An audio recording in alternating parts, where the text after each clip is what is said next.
First story. I neglected my sons for my new family. I ditched my younger son's graduation party for my stepdaughter and told him to move on like he did when I didn't attend his 18th birthday. Now both my kids have abandoned me, and I'm regretting my actions. Throwaway account for privacy. I have 2 sons, Josh 20 and Ben 18, from my first marriage. Their mom Kim and I divorced about 7 years ago. It wasn't a messy divorce, but things between us have been cold since, mostly just parallel parenting and exchanging necessary info. We were young when we had Josh, and by the time Ben was 10, our marriage was already crumbling. A year after the divorce, I met Laura. She had a daughter, Sophie, who was around 6 at the time. We didn't rush things with the kids, but by the time Sophie turned 7, I was living with Laura full-time and helping raise her. She's 12 now. I've been in her life for most of her formative years, and I genuinely love her like my own. That's where the tension starts. Josh has always been the quieter one. He's polite but very observant, and I think he started pulling back emotionally when he saw how serious I got with Laura. Ben, on the other hand, is more direct. He doesn't hide it when he's pissed. There were a few comments over the years that hinted at their resentment, mostly subtle stuff like, "Glad you could make it," or, "Guess Sophie had nothing going on today," when I showed up to their school things. At the time, I thought it was just teenage sarcasm. Now I'm not so sure. It didn't help that I live a little over an hour away.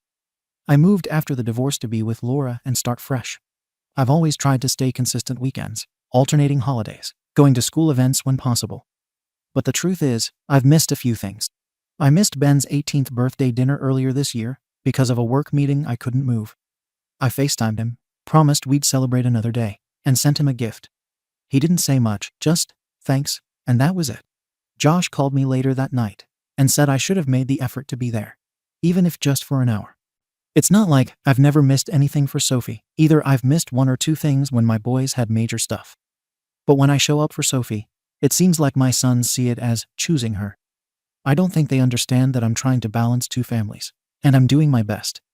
Fast forward to this summer. Ben graduated in June. I went to the ceremony. I was there early, brought flowers, and stayed after to take photos with him, Josh, and even Kim. Everything seemed okay. Kim was civil, and Josh gave me a pat on the back. Ben was quiet, but that's just how he is sometimes. I thought things were going okay. About a month later, Laura and I were planning Sophie's birthday party. She was turning 12, and this was the first time she really wanted a big kid party, her words. She invited a bunch of friends, and we were doing decorations, a bounce house, outdoor games, and cake. She was genuinely excited, and she specifically asked me to be there the whole time. Here's where it gets messy. Ben's graduation party ended up being scheduled for the same day. I didn't find out until a couple of weeks before, when Josh texted me the invitation. It was being hosted at Kim's house from 4:30 to 7:30 p.m. Sophie's party was already set for 4 to 6 p.m. in our backyard. I immediately felt stuck. I called Ben and explained the situation. I told him I'd try to stop by after Sophie's party ended, that I really wanted to see him and celebrate with him. He didn't say much, just kind of paused and then said, "Okay," then hung up. I could tell he wasn't happy. Josh called me later that night and asked if I was seriously going to skip the full party. I said I wasn't skipping, just showing up a bit later. He sighed and said, "It's always something with you, man. Always Sophie first." That hit a nerve. I told him that wasn't fair, and he said, "You've missed enough of our stuff. At least show up for this one." Laura saw I was stressed and actually told me I should go. She said Sophie would understand and that I could show up at Ben's party on time. Maybe leave Sophie's a little early, or just go after. But when I brought that up to Sophie, she looked genuinely upset. She said, "But you promised you'd be there the whole time." It wasn't a tantrum, it was just disappointment. She's a good kid, and she's used to sharing me with a lot of people. I didn't want her to feel like she was second to my real kids. She's had other people leave her before. I told her I'd stay, and I meant it. The plan was to help with the party from the start, then leave at around 6 and make it to Ben's by 7 for the last stretch.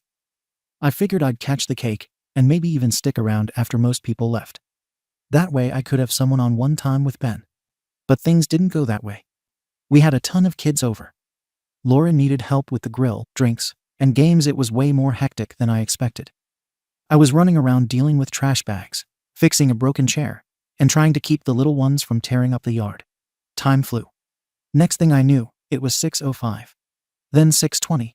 and I still hadn't showered or changed, and I was over an hour away from Ben's party.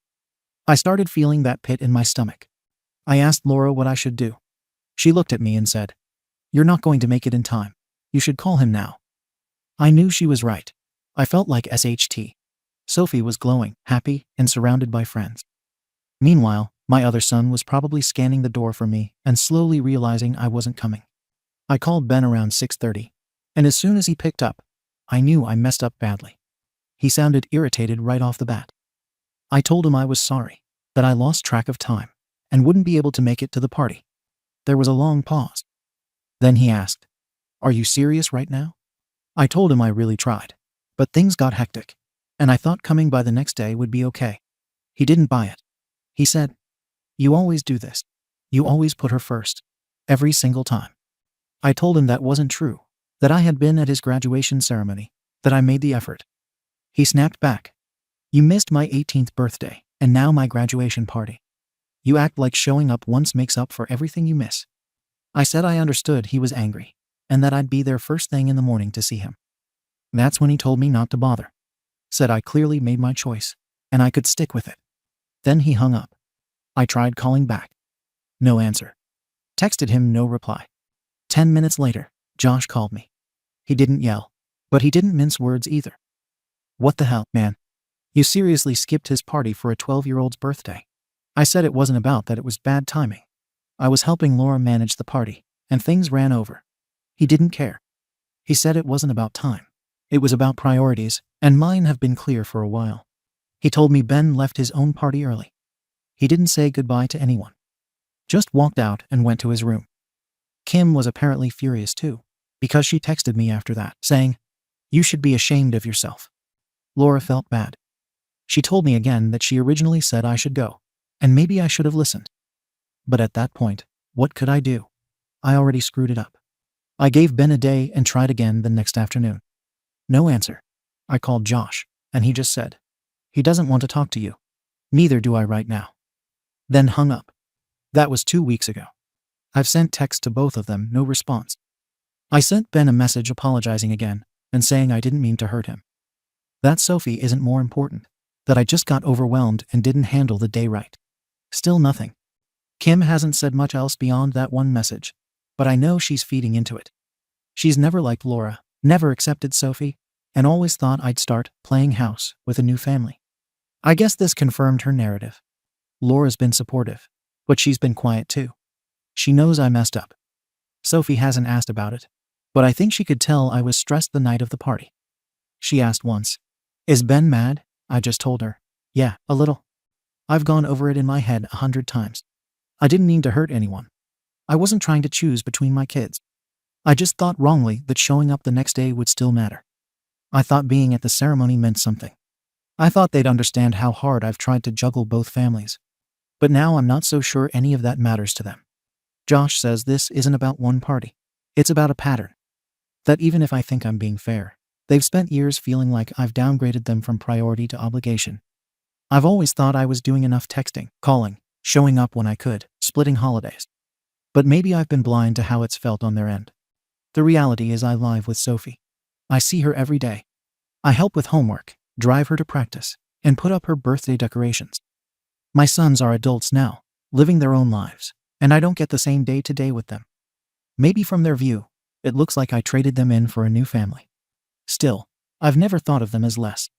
I still see them as my kids. I've tried to balance both sides without making anyone feel second, but I guess I failed. I don't know if missing Ben's party was the breaking point, or just the latest hit in a long list I didn't realize I was building. Now both of them have cut me off. I've asked myself what I would have done differently. Maybe I should have left Sophie's party an hour in, driven to Ben's, and driven back late. Maybe I should have planned something different with Sophie, or had her party on another day. But it's all hindsight now. At the time, I thought I was making a fair call. Stay for one, and go to the other after. I never planned on missing it completely. I didn't flake to relax or bail for no reason. But maybe that doesn't matter. I'm starting to wonder if I've already damaged the relationship with my sons beyond repair, and if missing that one event was just the final nail. I keep thinking maybe I underestimated how important this was for Ben, and how visible my absence was. Everyone else was there: Kim's side, friends, cousins, and I was the only parent not there. It probably felt like a slap in the face. Josh told me straight up that if I don't fix this now, there might not be another chance. But I don't know how to fix it if they won't even talk to me. So, Reddit, AITA. Comments. Comment 1. I'm going to be blunt YTA. You didn't just miss a party. You missed the moment your son needed you to stand in the front row and say, I see you, I'm proud of you. You live with Sophie. She gets 365 days of you. Ben gets what weekends and maybe a few dinners. You knew the timing was tight. You knew it. So why didn't you plan to show up for the last hour no matter what? You say you got caught up helping your wife, but that's the problem. You put yourself in a situation where she became the priority again. And for the record, I don't think you're a bad dad. I think you're a stretched too thin dad who doesn't realize he's already lost ground. Your sons don't think you're trying. They think you stopped choosing them. And once your kids start feeling like an option instead of a priority, that damage is deep. This isn't about Sophie. It's about a pattern they've been clocking for years. You just finally confirmed what they've been scared of, that they're not first anymore. You better fix this while there's still something left to salvage. Comment 2. YTA. And I'm saying this as a stepmom who really loves her stepkids. You put work over Ben's 18th. Then you put Sophie over his graduation. That's 2 strikes on 2 major rites of passage. You say you thought he'd understand, but why should he? He only gets one 18th birthday, one graduation party, one chance for his dad to show up without needing a reminder. Sophie lives with you. You see her every damn day. You could have celebrated her earlier. Or the next day. She's got birthdays ahead. Ben doesn't get a redo. And let's not pretend Sophie doesn't benefit here either. She got her way. She asked you to stay, and you did, knowing full well what you were missing. Don't dump this on timing or things got hectic. You made a choice, and it wasn't a neutral one. The saddest part? It sounds like Ben's finally done. He told you not to come. He didn't want to talk. He walked out of his own party. He didn't just feel forgotten, he felt replaced. And now, the people closest to you, Ben, Josh, Kim, even Laura, are all pointing at the same issue. Maybe stop defending it and ask why, before there's nothing left to fix. Comment 3. I'm not going to scream YTA because this isn't a one-day screw-up. It's a long-term emotional neglect that you're only now waking up to. You keep saying, I've tried. But the results tell a different story. Your sons are telling you they feel replaced, sidelined, and emotionally abandoned. That's not fixed by showing up once every few months and calling it even. Think about what Ben saw. A backyard party for a 12-year-old with cake and a bounce house was more important than his milestone. That's how it reads emotionally. It doesn't matter if your intent was good emotionally, you failed. And let's not let your wife off the hook either. She told you to go, but you chose to stay. That's on you, but it's also telling. Are you actually getting support balancing these 2 families? Or is it easier to just go along with the day-to-day and hope your sons will understand someday? Someday doesn't come. Your window is closing. You need real conversations, maybe even family therapy. Stop texting. Show up. Stand at the door if you have to. But don't assume one more apology will do it. Update. It's been a few weeks. I've reached out to both Ben and Josh several times. No response. I texted, called, and even emailed. I apologized again and told them I wanted to make it right. But it's like I don't exist to them anymore. Not even a leave me alone. Total silence. I tried calling Kim, my ex, to ask if she could talk to Ben, just to help me open the door a little. She didn't even let me finish the sentence. She said, "Don't use me to fix what you broke," and hung up. The next day, I got a long text from her saying if I keep trying to force a conversation through her or Josh, she'll block me permanently and call it harassment. I didn't want to escalate things, so I backed off. But I thought maybe if I reached out to Ben directly in a different way, it might land better. So, I put together a slideshow. Yeah, I know how that sounds. I just thought it might help show him how much I care. Old photos from when he was a kid, a few videos, and little messages saying how proud I've always been of him. It took a couple nights to make. I sent it with a message saying I knew I messed up, and that even if he didn't want to talk now, I'd always be here. No response. A week later, I got a Venmo request from Ben. It was for $29.99, cents, the exact amount of the digital photo frame I'd shipped the slideshow on. The note said, "Don't need this." That hit me like a brick. Still, I tried to let it go and focus on moving forward. Thanksgiving was coming up, and I figured I'd invite them, both of them. I sent the invite out in a group text. Said we'd love to have them, even just for dessert. No pressure. I told Laura about it, and she just said, "Are you sure that's a good idea?" Neither Josh nor Ben responded. That night, Josh posted a photo on Instagram of him and Ben at Kim's house, big family dinner, people smiling, captioned, "Grateful for real ones." It stung. Later that week, I drove down to Ben's college. I wasn't trying to ambush him, I just wanted to drop off a letter and a care package. I figured maybe seeing me would help break the ice. I stood outside his apartment for maybe 15 minutes and knocked a couple of times. Lights were on. No one answered. I left the box at the door and drove home. 3 days later, I got an email from the housing office saying students had reported apparent loitering and asked that all non-approved visitors schedule in advance. That could have only come from Ben. Then came the tuition mess. I had promised to cover Ben's fall semester. That was the agreement. I'd take care of tuition, while Kim helped with living expenses. I've done it for both boys since the divorce. But work got hectic. I was traveling for a last-minute project, and I missed the deadline. I totally forgot to process the payment until the school emailed me saying there'd be a late fee and Ben's account was on hold. I paid it the same day, but the damage was done. That night, Josh texted me for the first time in over a month. All it said was, "You can't even show up when it's your one effing job." Then he blocked me. I haven't heard from Ben. I don't think I will. Sophie asked me last week if Ben hates me. I said no, but she didn't look convinced. She's not dumb. She knows things are off. I tried telling her Ben was just busy with school. Laura gave me a look, but didn't say anything. Later that night, she told me I needed to stop lying to our daughter and stop hiding behind her like a shield. That turned into a whole argument. She told me I used Sophie as an emotional excuse, that I convinced myself staying for her birthday made me a good dad, when really, it just let me avoid doing the hard thing, disappointing her in order to be there for Ben. She said I've been selfish, not for loving Sophie, but for refusing to admit I made a choice and hurt people in the process. I told her she wasn't being fair. Sophie's more sensitive than the boys ever were. She's attached. She still comes to me crying if she has a rough day at school. I can't just walk away from that. Laura said, "That's the problem. You still think they're boys. They're not. They were your kids. Now they're two young men who decided they're done being an afterthought." That was hard to hear. She's been distant since. Not cold, but quiet. There's tension in the house now. Sophie notices it. I know people are going to say this is all my fault. And maybe it is. But I've tried. I've called. I've emailed. I've apologized. I showed up to Ben's graduation. I offered to talk, sent gifts, and even went to his school. I'm working 50+ hours a week, trying to be present at home, and I slipped on one tuition deadline. I've never missed before. I don't know what else I can do. Josh doesn't speak to me. Ben blocked me. Kim won't engage. Laura's barely talking, and Sophie's starting to ask questions I can't answer without hurting her. I'm not saying I handled things perfectly, but I feel like I've been written off without a chance. People keep saying I chose Sophie, but no one talks about how hard I've tried to hold everything together. I've never stopped loving my sons. I just don't know how to prove that to people who have already decided I don't. That's where things are.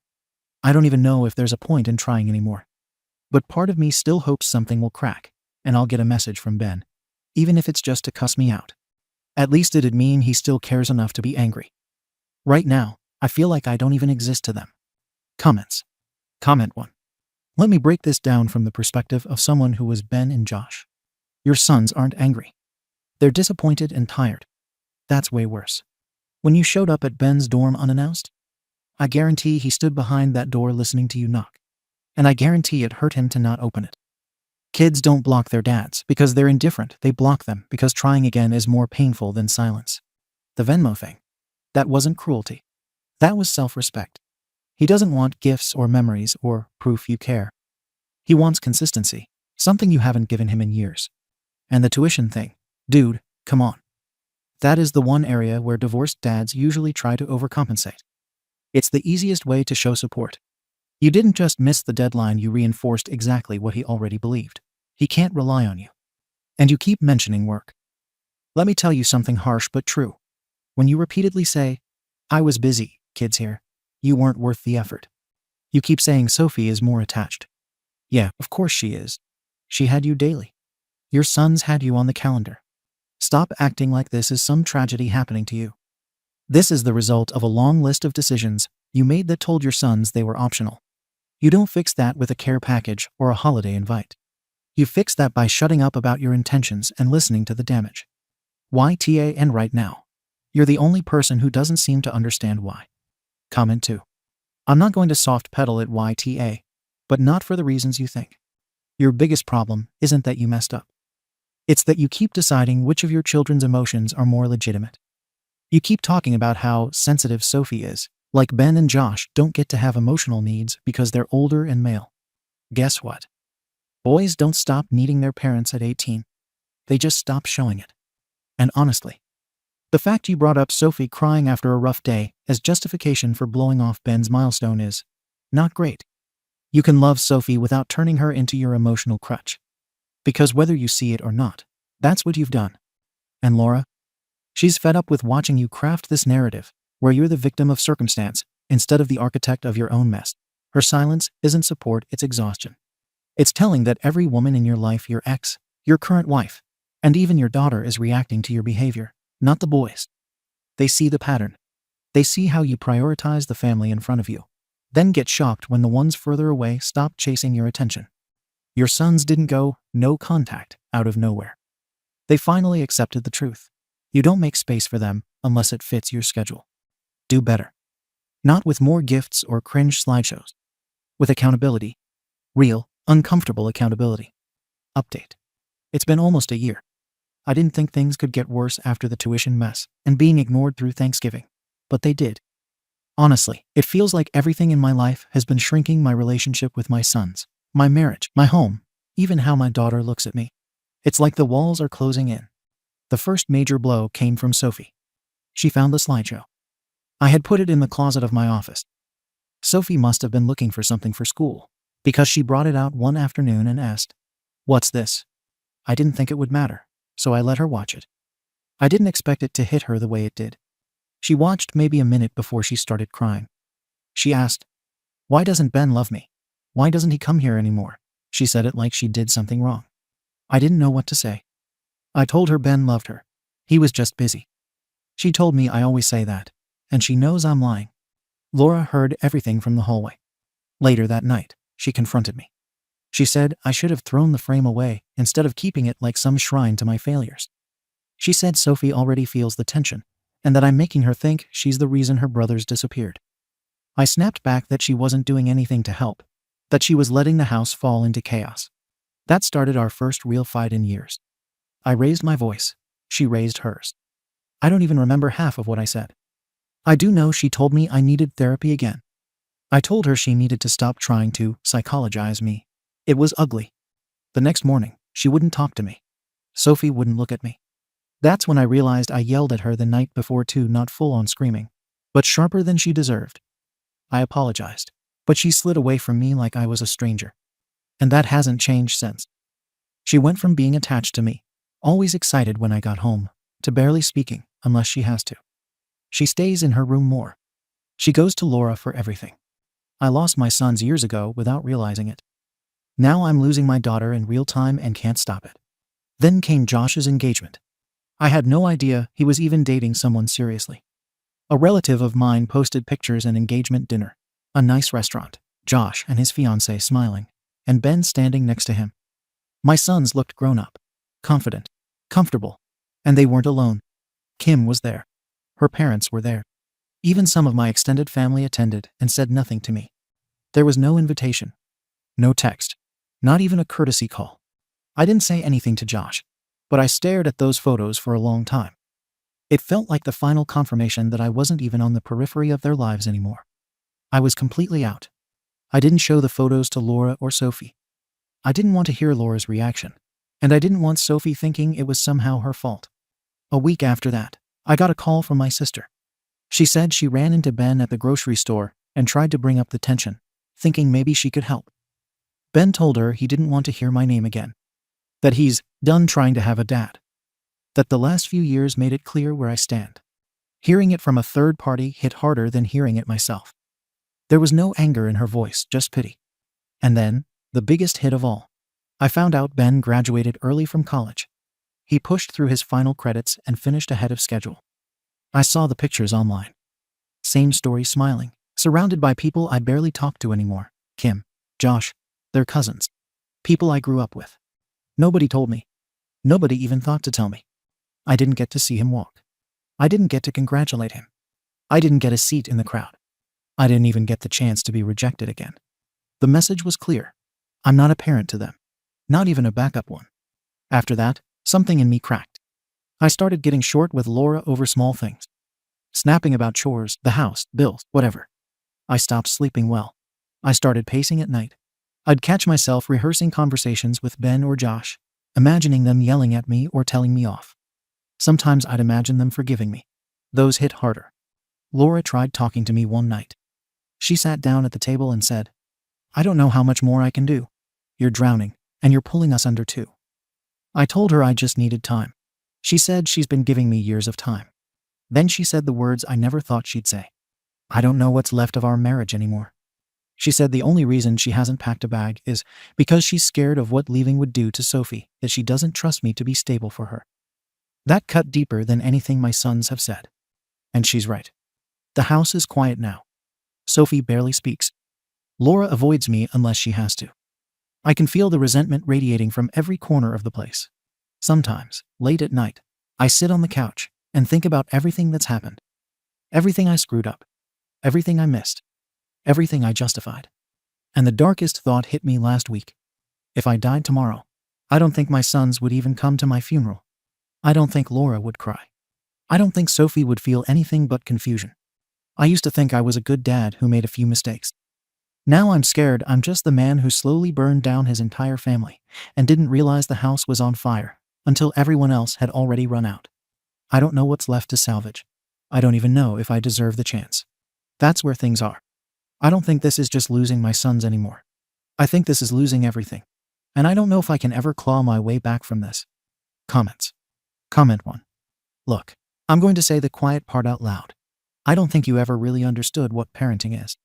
You talk like a man who believes that being sorry should fix years of showing up late emotionally and literally. You're obsessed with trying. I tried to visit. I tried to send a frame. I tried to call. Dude, your sons don't want effort. They want presence. Not just physical, emotional presence. And they haven't had that in a long time. And let's talk about Sophie. It's not her fault. But man, you clung to her like a life raft. You turned her into a justification, a shield, even a replacement. You told yourself that loving her made you a good dad, even as you let your other two drift out to sea. And now, she's scared of you. And your wife? She's still there, sure, but only because leaving would break your daughter more than she already is. You didn't lose your family in one blow. You slowly walked them to the edge and watched them climb down, then got shocked when you looked around and found yourself alone. No offense, man. But I don't think they'll be at your funeral either. You already buried the relationship. All that's left now is the grave. Comment 2. You're not misunderstood.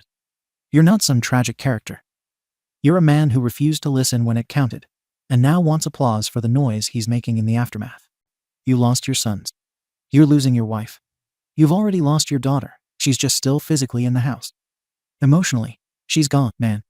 And if you don't think she'll remember the shouting, the cold silences, the tension, you're fooling yourself. You're the ghost in your own story. You're haunting a life you didn't show up for. And now that everyone else has moved on, you're mad that they don't come back for you. And let me say this clearly, that they won't even come to my funeral line. That's not deep. That's not some powerful insight. That's self-pity trying to sound poetic. You want your kids at your funeral. Be the kind of man they'd want to mourn. Comment 3. Let me put this in clinical terms. What you're experiencing is relational collapse. This isn't about one mistake. It's about the cumulative effect of years of emotional neglect, priority mismanagement, and unchecked ego. You see Sophie as your redemption arc. That's dangerous. She was the last person in the house who still looked at you with love, and now that's fading away and you're panicking. But look at what you've done. You turned a 12-year-old's birthday into a moral high ground. You expected Ben to wait around for you. You treated Josh's engagement as some snub instead of a clear boundary. You even yelled at your daughter and then asked us to understand your pain. This is textbook deflection. You don't want repair. You want relief from the consequences of your own decisions. The only thing I agree with. Your final thought. If you died tomorrow, they wouldn't show up. Not because they don't care, But because they've already mourned the version of you they needed, and he never came back. Get real therapy. Stop writing apologies no one reads. And don't expect forgiveness until you've learned how to stop making everything about you. Second story. My delusional daughter got knocked up at 16 and wants me to raise her baby because I'm experienced and had help.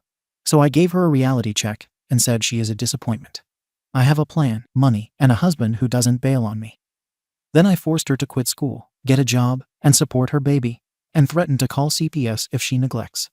I and my husband are in our late 30s and early 40s. He has a kid from a previous relationship, who we will call Abby. She's 16 and pregnant. From my understanding of the whole situation, it's her boyfriend who's 18 and in college and is refusing to answer her calls. She wants to keep the baby, but thinks everyone is going to bend over backwards for her to do so. Everyone has told her multiple times that they aren't going to help her, and that she will be on her own. I and Abby have a decent relationship. I met her 3 years ago when she was 14, and we have a civil relationship. She has a mum, so I'm just dad's wife to her mainly. Recently, she's been getting closer to me and trying to talk to me more, which was weird because normally when she does that she wants something. After around a week, she got tired and told me what she wanted. She wants me to watch her kid during the day while she's in school. I told her no, as I have my own 2 kids I have to watch twins. She got upset and said she doesn't understand why, when I had my kid, people offered to help and did things for me. And now that she's pregnant, no one wants to help her and is making her do everything herself. I explained to her that my kids were rainbow babies, and a lot of people knew we struggled with fertility, and that I and her dad are adults, and we had a plan, money, and a happy home for our kids, and she has none of that. I explained that nobody is going to help her because she got herself here, and she's going to have to act like an adult if she wants to keep her kid. She kept screaming and saying stuff about how it's unfair, and we need to support her, and she needs help and a lot of other stuff. I told her to go to someone else because no one in her family is going to help her, and she got mad and kept yelling about the same thing. I told her to leave me alone, and she didn't and went on talking about her life, and how this pregnancy is making her parents and friends distant, and how it's not fair. I eventually got tired of her and told her that her mum thinks she's a disappointment, and that no one has to help her because she got herself here. If she wants help, she should ask the father. And if she can't ask him, then she should ask his family or something, because no one is going to help her the way she expects them to. She got mad and told her dad what I said.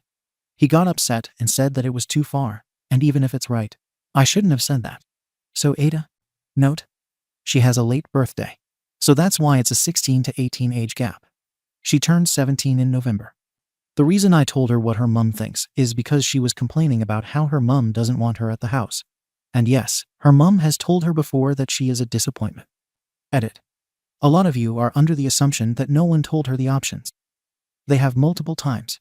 She is choosing to keep this kid. I and her dad told her that if she wants this kid, she will need to get a job. And we told her how much it will cost to raise that kid. She just says okay and moves on. Another thing is her parents do not know where his parents are. They have moved as they no longer feel the need to live in the school district. The boy is over 14 hours away at college, and it seems the only way to contact him is to see him. And neither I nor his dad is driving 14 hours away. Comments. Commenter 1. That was really direct of you. Does your stepdaughter understand what goes into raising and caring for a child? How has she been with your twins? OP, no, she doesn't. She feels that everyone else will take care of her kid while she's in school. She's not really around them. She may hold one for a little while and then give her back. Commenter 2. Is she open to adopting the baby? OP, no, she wants to keep it. Commenter 3. You, her father, and her mother should all be encouraging her to get an abortion. OP, we can't force her to get one. We can encourage her, but no one can force her. Commenter 4. How many weeks is she?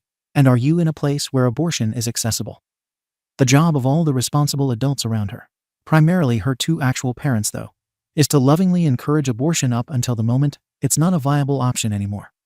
I say lovingly encourage because she is more likely to be receptive to advice framed in that way. But that constantly reminds her about the life she is giving up if she chooses to become a teenage mother. OP 13-16 weeks. We have abortion here, but it's only up to a certain point here, and she is past that point. Her mum is willing to take her anywhere to get an abortion, though. Commenter 5. While it was harsh, she needs to step up and take some responsibility here. She can get a job to help pay for childcare, diapers, and formula. Her boyfriend baby daddy can get a job too. She needs to figure out stuff now, not demand it before the baby gets here. If she is always that demanding, that is why people are stepping back from her. Is there a part for you, husband, that Abby's mom is willing to help with? If she lives with you, I set very clear boundaries and rules for what is and isn't going to happen. Midnight feedings are all her and her boyfriend's job, etc. OP. Her dad is buying her a car, and he's willing to help. Her mum doesn't even want her at home, so I don't think she's willing. The most right now I'm willing to do is take her to her job that she does not have. Commenter 6. Has anyone sat down with her and actually discussed her options? It doesn't sound like it. If she isn't going to have any help with finances and childcare, she needs to either get an abortion, let the baby be adopted, or contact whatever social services are available where you are to start making a plan to become independent. YTA for being so effing harsh either way. This child needs at least one adult in her corner to help. That doesn't mean raising the kid for her, but it does mean helping her make a lot of extremely difficult decisions in a very short amount of time without placing blame or judging her. OP. Yes, her mom and dad did. She wants to keep the kid. She doesn't want an abortion or to let the baby be adopted. Commenter 7. Is she at least getting prenatal care? Or is she being failed there too? I only ask because if she isn't being cared for medically, then neither is the baby. The baby is innocent in this. Do you and dad plan on having a relationship with your grandchild? I agree that she is not realistic about a lot of things about being a teen mom. Has anyone sat down with her, with material from the internet or another knowledgeable place, and explained to her without being mad, without conveying disappointment, without threats or yelling, without snarkiness or pettiness from either side, and really, truly told her what she's in for? I agree she needs a reality check. I mean, of course she does. She's 16. Just don't punish your grandchild. At some point, the baby will be born. A baby full of love and devoid of fault. I'm not giving a judgment just yet because I want to see if OP answers my questions. OP. Yes, she does have access to prenatal care. I don't know if dad wants a relationship with a kid.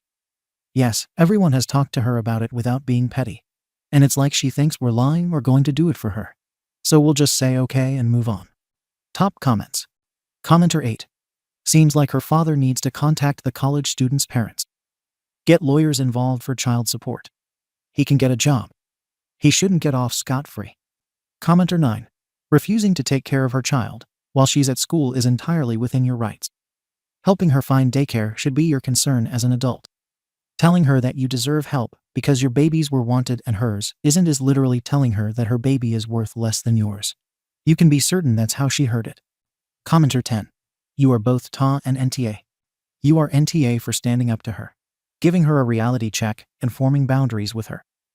Her expectations are what they are, and she needs to take responsibility. That's all true. However, you are also a big TA. First of all, the way you talk to her is wrong.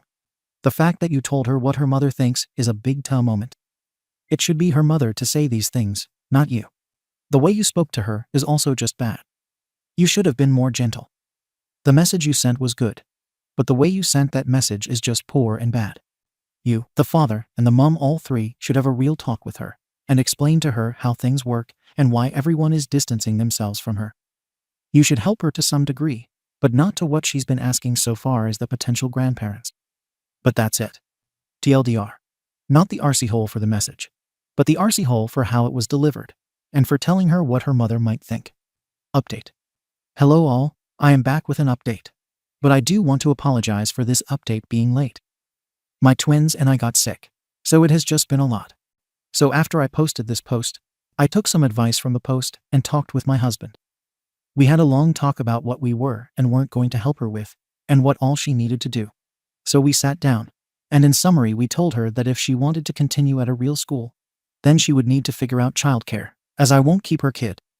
We told her she needs a job and to look for resources for her and her baby.